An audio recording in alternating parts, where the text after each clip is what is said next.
بسم اللہ الرحمن الرحیم۔ حضرت انس رضی اللہ تعالیٰ عنہ سے روایت ہے کہ نبی کریم صلی اللہ علیہ وسلم ایک غلام لے کر حضرت فاطمہ رضی اللہ تعالیٰ عنہ کے پاس تشریف لائیں، جسے آپ صلی اللہ علیہ وسلم نے انہیں ہبہ کر دیا تھا۔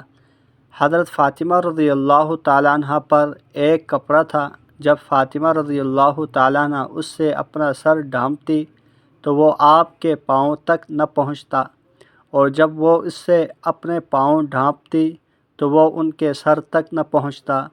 جب رسول اللہ صلی اللہ علیہ وسلم نے ان کی اس پریشانی اور تکلیف کو دیکھا تو فرمایا، تم پر کوئی حرج نہیں، ان میں سے ایک تمہارے والد ہیں، دوسرا تمہارا غلام ہے۔ رواہ ابو داؤد۔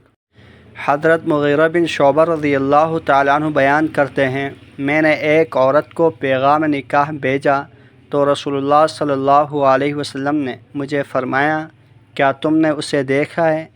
میں نے عرض کیا، نہیں۔ آپ صلی اللہ علیہ وسلم نے فرمایا، اسے دیکھ لو، کیونکہ وہ زیادہ مناسب ہے کہ تم دونوں کے درمیان محبت ڈال دی جائے۔ رواہ احمد۔ حضرت جابر رضی اللہ تعالیٰ عنہ بیان کرتے ہیں، رسول اللہ صلی اللہ علیہ وسلم نے فرمایا، بے شک عورت شیطان کی صورت میں سامنے آتی ہے اور شیطان کی صورت میں مڑتی ہے۔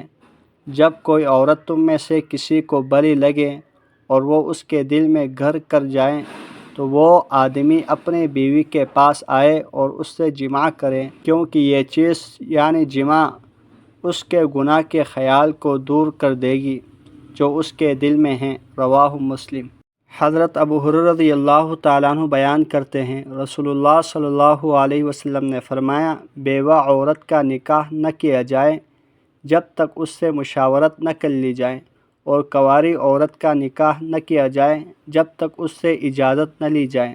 صحابہ کرام رضی اللہ عنہم نے عرض کیا، اللہ کے رسول، اور اس کی اجازت کس طرح ہے؟ آپ صلی اللہ علیہ وسلم نے فرمایا، اس کا خاموش رہنا اجازت ہے۔ متفق علیہ۔ اللہ جل شانہ سے دعا ہے جتنی احادیث ہم نے پڑھی سنی ان پر اچھی طرح عمل کرتے ہوئے دوسروں تک پہنچانے کی توفیق عطا فرمائیں۔